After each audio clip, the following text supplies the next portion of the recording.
Good morning dear students.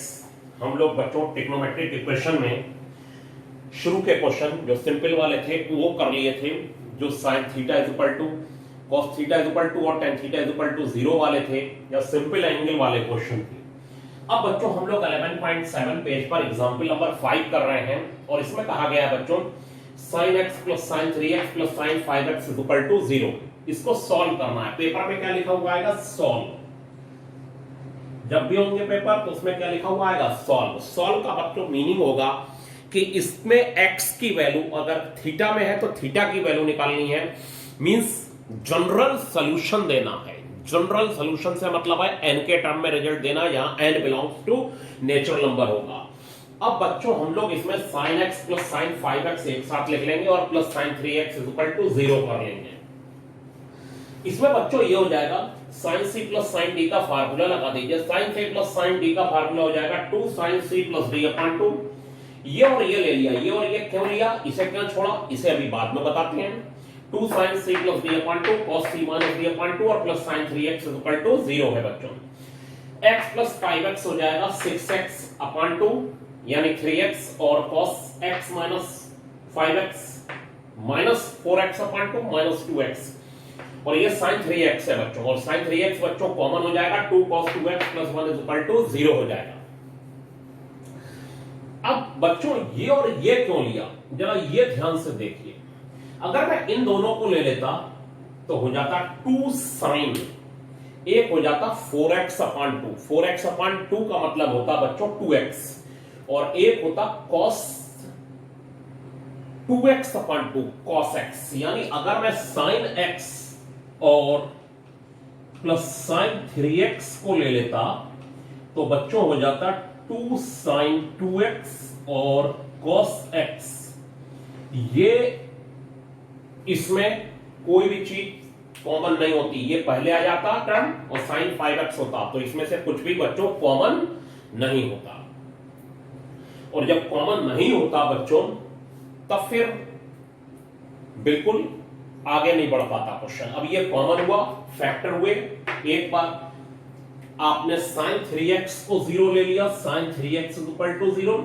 sin 3x 0 होगा तो बच्चों 3x is equal to n pi हो जाएगा। आपने फार्मूला सुना है कि if sin theta is equal to 0 then theta is equal to n pi, तो यहां 3x is equal to n pi हो जाएगा, x is equal to n pi by 3 हो जाएगा। और ऐसे 2 cos 2x plus 1 is equal to 0, तो 2 cos 2x is equal to -1, तो cos 2x is equal to -1/2, तो cos 2x is equal to cos 2 pi by 3 हो जाएगा बच्चों, तो 2x is equal to 2n pi plus minus 2 pi by 3 हो जाएगा। General solution cos theta is equal to cos alpha, general solution होगा cos theta is equal to cos alpha, then theta is equal to 2n pi plus minus alpha. Clear? 2 common होकर cancel हो जाएगा और n belongs to z लिख दिया जाएगा, बस यहीं पर मैटर सॉल्व हो जाएगा, खत्म हो जाएगा। अब बच्चों देखिए नेक्स्ट क्वेश्चन आपके बोर्ड पर, अच्छा क्वेश्चन होगा बच्चों। इस क्वेश्चन में एग्जांपल नंबर 7 में देखिए, इन्होंने कहा है solve the equation sin mx plus sin nx है इज इक्वल टू 0 है। इसमें बच्चों sin c plus sin d का फार्मूला लगा दीजिए। यहां n एक टर्म दे रखा है nx, ये sin nx है, और ये sin बच्चों mx है, ये टर्म दे रखा है sin nx sin mx। 2 sin c plus d upon 2 और cos c minus d upon 2 is equal to बच्चों 0 हो गया। कोई प्रॉब्लम नहीं है इसमें, 2 0 में चला गया। इसमें बच्चों x क्या कर लिया? कॉमन, और इसमें भी बच्चों x क्या कर लिया? कॉमन। x कॉमन कर लेने के बाद ये बच्चों हो गया sin m plus n upon 2 x is equal to 0, और ये हो गया बच्चों cos m minus n x is equal to 0। अगर एक बार ये 0 होगा पूरा टर्म, और एक बार ये 0 होगा पूरा टर्म, ठीक है बच्चों? आप ये सोच रहे होंगे अगर a इंटू b 0 है तो या तो a 0 होगा या फिर b 0 होगा, a 0 होगा या फिर b 0 होगा, कोई एक तो 0 होगा ही होगा, वरना मल्टीप्लाई 0 कैसे आई? बिना एक के जीरो हुए मल्टीप्लाई जीरो तो आ नहीं सकती। तो ऐसे ही एक बार हम ये कहेंगे sine m plus n, two तो जीरो में चला गया, ये तो कांस्टेंट है, x से फ्री है, ये तो जीरो में चला जाएगा, वो तो जीरो हो नहीं सकता, वो तो जीरो में चला गया, ये तो इसे तो जीरो ले नहीं सकते कि either two zero, either this zero, either this zero. ये बच्चों एक बार क्या होगा, इसे जीरो लिया जाएगा और इसे जीरो ले लेने के बाद साइन थीटा, ये पूरा थीटा का काम कर रहा है, m plus N upon two into x, ये बच्चों थीटा का काम कर रहा है। और अगर साइन थीटा जीरो है तो theta is equal to P pi हो जाएगा। क्या हो जाएगा, पी पाई। अब ये पी कहां से आ गया बच्चों, n क्वेश्चन में है, n क्वेश्चन में है, इसीलिए मैंने p लगा दिया, n पाई की जगह p पाई लगा दिया। अभी बाद में लिख देंगे, आंसर में आप लिख दीजिएगा इधर where p belongs to z, पूरे आंसर के एंड में लिख देंगे where p belongs to z। अभी मैं आपको आंसर लिखना भी सिखा रहा हूं। अब मैटर क्या बना बच्चों कि इफ हमने लिखा sine m plus N upon two x equal to zero, then m plus N upon two x equal to P pi हो जाएगा। तो x इक्वल टू टू ऊपर चला गया, 2p upon m plus n pi हो गया। और if m minus n upon two x equal to zero, then m minus n upon two x equal to 2p plus 1 pi by 2। ये 2p plus 1 pi by 2 कहां से आ गया बच्चों, cos theta, ये पूरा थीटा का काम कर रहा है। जहां मेरा पेन चल रहा है उसे देखिए, ये पूरा थीटा का काम कर रहा है। अगर cos theta is equal to बच्चों जीरो है तो theta is equal to 2n plus 1 pi by 2 हो जाएगा, 2n प्लस 1 पाई बाई 2।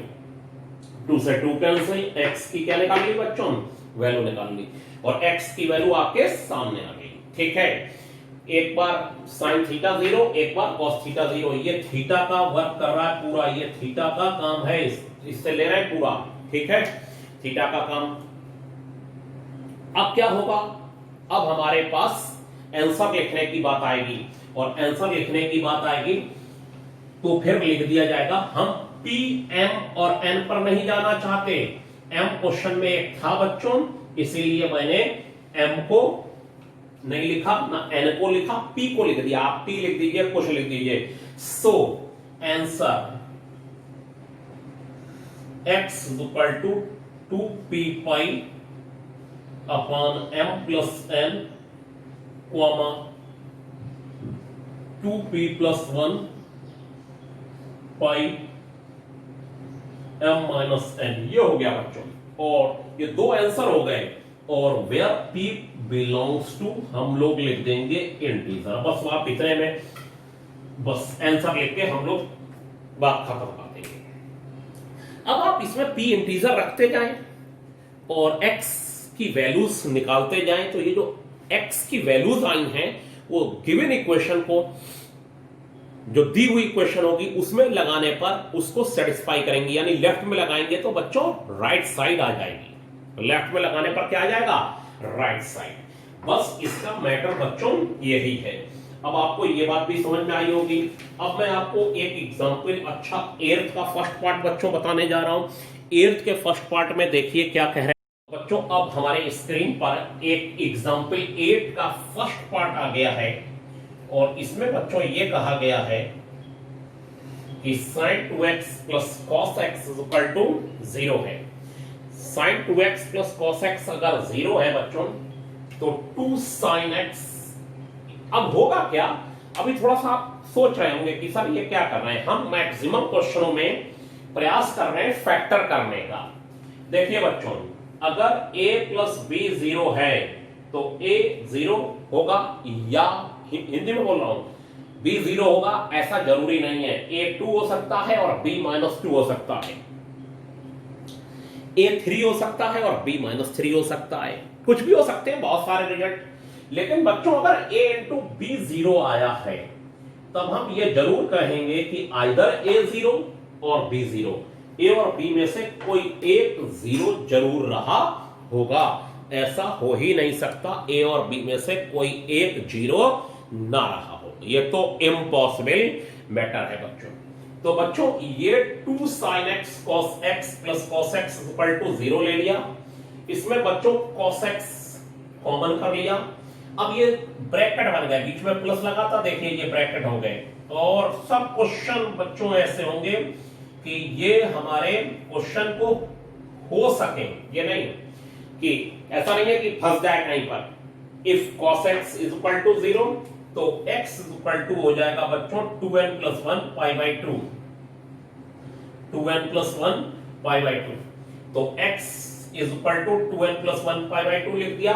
और अगर ये वाला ब्रैकेट 0 होगा 2 sin x plus 1 is equal to 0, then sin x is equal to minus 1 by 2, then sin x is equal to sin minus pi by 6, then x is equal to sin x is equal to sin alpha, then x is equal to n pi plus minus 1 की power n alpha हो जाएगा बच्चों। ठीक है, ये alpha हो गया minus pi by 6। तो ये भी क्वेश्चन आपका हो गया, ये भी अच्छा क्वेश्चन था। अब आप अपने बोर्ड पर देखेंगे कि आपको और एक अच्छा क्वेश्चन मैं आपको दूंगा, और वो क्वेश्चन होगा 11th का फर्स्ट पार्ट। और उसे समझने में हमारा मेन मकसद है फैक्टर को कर देना, कि हम फैक्टर को कर सकें और कहें कि एक बार एक ब्रैकेट 0 है, दूसरी बार दूसरा ब्रैकेट 0 है। मकसद में अगर इसमें कामयाब हो जाते हैं तो सही है, वरना फिर फंस जाएंगे हम लोग। बच्चों अब हम लोग 11th का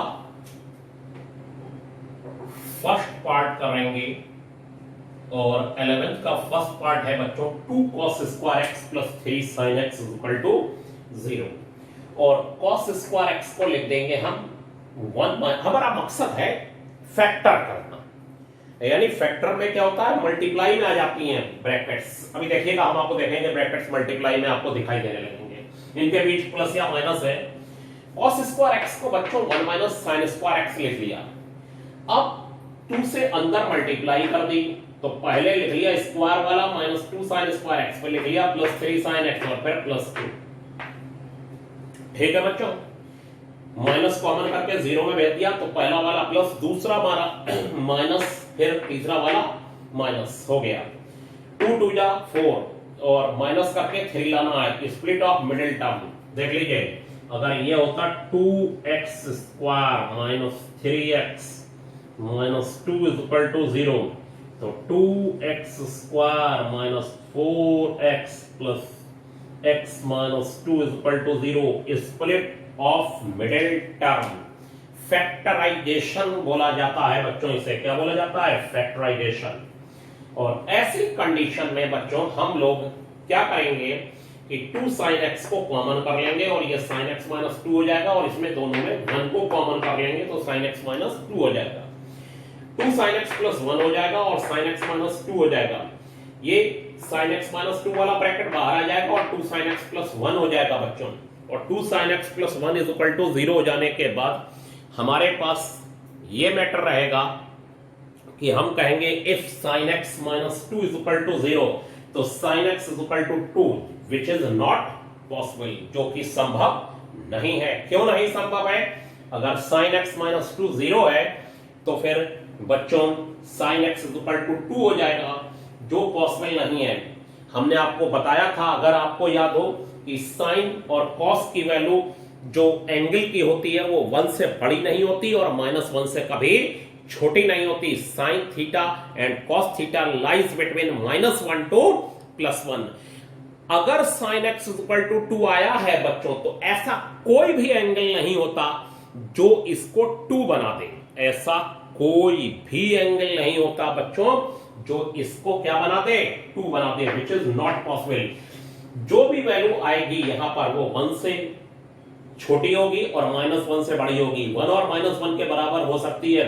एंगल कितना ही लार्ज क्यों ना हो जाए, कितना ही लार्ज क्यों ना हो जाए, करोड़ में क्यों ना हो जाए, लेकिन वैल्यू उसकी 1 से बड़ी नहीं होगी और -1 से छोटी नहीं होगी, और 1 और -1 के बराबर हो सकती है। इसीलिए लिखा जाता है, हमने आपको बहुत पहले पढ़ाया है, sin theta lies between -1 to +1 बच्चों, और जिसमें -1 और +1 के इक्वल भी हो सकता है, और सेम cos थीटा में रहता है, इसलिए ये पॉसिबल नहीं। अब आपने देखा यहां पर मैंने ब्रैकेट ले आया दोनों में, एक बार इस ब्रैकेट को 0 बोलूंगा, एक बार इस ब्रैकेट को 0 बोलूंगा। और if 2 sin x plus 1 is equal to 0, then sin x is equal to -1/2। -1/2 को मैंने क्या लिख लिया, sin -π/6। sin -π/6, अब ये बात बहुत बार हो चुकी उधर, पहले वीडियो में कि साइन -30 माइनस साइन 30 होता है और माइनस साइन 30 माइनस 1/2 हो जाएगा। एक एंगल हमें चाहिए ही होता है, sine theta is equal to sine alpha then theta is equal to n pi plus -1 की पावर n अल्फा हो जाएगा बच्चों। क्लियर हो गई आपको बात? ठीक है।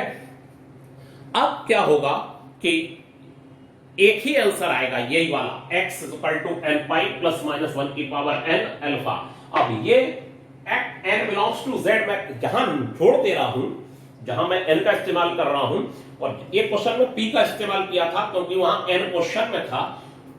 तो ये बता दूं आपको बच्चों कि आप n बिलोंग्स टू z मेरा छूट जाए, आपका एंड में नहीं छूटना चाहिए। अगर रिटन पेपर होगा तो n बिलोंग्स टू z जरूर लिखना होगा। ठीक है, तो बच्चों यही इसका आंसर हो गया। अब मैं आपको एक और 11th का 5th पार्ट बच्चों बता रहा हूं, और 11th के 5th पार्ट में जरा ध्यान से देखिए। अब बच्चों आपके बोर्ड पर 11th का 5th पार्ट आ गया है, और 11th के 5th पार्ट में ये कहा गया है कि tan square x plus 1 minus root 3 tan x minus root 3 is equal to 0। tan square x tan x के अंदर मल्टीप्लाई माइनस रूट 3 है, tan x और minus root 3 is equal to 0 कर लिया, मल्टीप्लाई कर ली। और फिर वही मकसद एक ही है फैक्टर करने का, tan x common root minus root 3 common, और tan x प्लस 1 इन दोनों में कॉमन हो जाएगा और बचेगा tan x minus root 3 a b minus root 3 b common, तो क्या बचेगा a माइनस रूट 3। ऐसे ही इन दोनों में tan x प्लस 1 अलग ब्रैकेट बन जाएगा और tan x माइनस रूट 3 आ जाएगा। अब ये फैक्टर तो आप कर लेते होंगे ना, ठीक है, और नहीं आते तो मैं आपको समझा ही दिया, और समझाने का मकसद ये था कि ये देखिए b और b है तो b बाहर आ गया, इसमें 1 प्लस tan x बाहर आ गया और tan x माइनस रूट 3 आ गया बच्चों। और if tan x minus root 3 is equal to 0, एक बार ये ब्रैकेट 0 एक बार ये ब्रैकेट 0, मसला सब में एक ही है, कोई डिफरेंट मसला नहीं है। tan x minus root 3 0 then tan x is equal to root 3। तो बच्चों रूट 3 की वैल्यू होती है tan पाई बाई 3 यानी tan 60 डिग्री होती है। तो x is equal to n pi plus pi by 3, और if tan x plus 1 is equal to 0 then tan x is equal to -1। -1 को tan माइनस पाई बाई 4 लिखा जा सकता है, 10 माइनस 45 माइनस 10 45 होता है, और माइनस 10 45 माइनस 1 होता है। तो x is equal to n pi plus minus pi by 4 हो गया। Formula tan theta is equal to tan alpha then theta is equal to n pi plus alpha, या tan x is equal to tan alpha then x is equal to n pi plus alpha बच्चों। ठीक है, तो ये भी question मुझे लगता है आपको समझ में आया होगा। मकसद एक फैक्टराइजेशन, मकसद सिर्फ और सिर्फ एक। और एक क्वेश्चन में अभी आपने देखा था sin x is equal to 2 हो गया था, विच इज नॉट पॉसिबल, क्योंकि sin x ऐसा कोई x नहीं होता दुनिया में जो उसे 2 दे दे। जैसे मैं आपसे कहूं कि x square is equal to -1 है, तो x की वैल्यू बताइए, ऐसा x कोई नहीं होता, रियल x ऐसा कोई नहीं होता जो स्क्वायर्ड वैल्यू को -1 बना दे। स्क्वायर्ड वैल्यू -1 नहीं हो सकती, विच इज नॉट पॉसिबल। तो कुछ चीजें मैथ में नॉट पॉसिबल की तरफ बढ़ती जाती हैं बच्चों। और अब देखिए हमारे पास एक और अच्छा सा एक, तो बच्चों अब हमारे पास एग्जाम्पल नंबर 13 आ गया, और इसमें कहा गया है tan x plus tan 2x plus tan x tan 2x is equal to 1। इसमें थोड़ा सा दूसरी तिकड़म में लगानी पड़ेंगी। तिकड़म का मतलब समझते हैं, कुछ ज्यादा मतलब एडजस्ट करना पड़ेगा चीजों को, जिसे कहते हैं आपको प्रैक्टिस करनी पड़ेगी। मतलब इसमें ज्यादा टेक्निक है, हिंदी में कहते हैं तिकड़म और इंग्लिश में कहते हैं technique. tan x plus tan 2x plus tan x tan 2x is equal to 1। इसमें देखिए बच्चों, ये वाली वैल्यू को आप राइट साइड में भेज दीजिए। भेज देने के बाद क्या हुआ, ये माइनस की हो गई, और ये इसके नीचे भेज दीजिए, तो ये इक्वल टू क्या हो गया 1। जैसे आप ये ना सोचे 0 आएगा, a इक्वल टू b है तो a माइनस b तो 0 होता है, और लेकिन अगर a के नीचे b आएगा तो इज इक्वल टू 1 आ जाएगा। दोनों में डिफरेंस है, सीख लीजिए। a माइनस b 0 होगा लेकिन a अपॉन b 1 हो जाएगा बच्चों। तो ये हो गया tan x plus tan 2x और 1 minus tan x tan 2x, tan a plus tan b upon 1 minus tan a tan b। tan a plus b का फार्मूला बन जाएगा tan a plus tan b upon 1 minus tan a tan b। tan a plus b is equal to 1, tan 3x is equal to 1, then tan 3x is equal to बच्चों 10π/4 हो गया। और 10π/4 की value बच्चों 1 होती है, इसलिए एक एंगल तो हमें चाहिए था। और tan theta is equal to tan alpha, then theta is equal to n pi plus alpha, ये फार्मूला है। तो x इज इक्वल टू हो जाएगा 1/3 n पाई प्लस π/12, जहां n बिलोंग्स टू क्या हो जाएगा बच्चों, z। ये हो गया n बिलोंग्स टू z। अब आप लोग इस एक्सरसाइज को, एक ही एक्सरसाइज है, इसमें 5 तक के क्वेश्चन आज करके देखिएगा। और मेरा एक वीडियो में तो अभी एग्जाम्पल आएंगे, और फिर एक वीडियो में 2 वीडियो आएंगे इस चैप्टर के, और दूसरे वाले वीडियो में बच्चों एक्सरसाइज के क्वेश्चन होंगे। ठीक है, तो आज के लिए इतना ही, और थैंक यू। और ये बताइएगा ये वाला आपको कैसा लगता है पढ़ाने का मेथड, मैं बोर्ड पे पूरा आपको लिख दूं और लिखने के बाद फिर समझाता हुआ चलूं, तो आपका बहुत समय बच जाएगा बच्चों। आपको समझ में आना चाहिए, मेन मुद्दा ये है।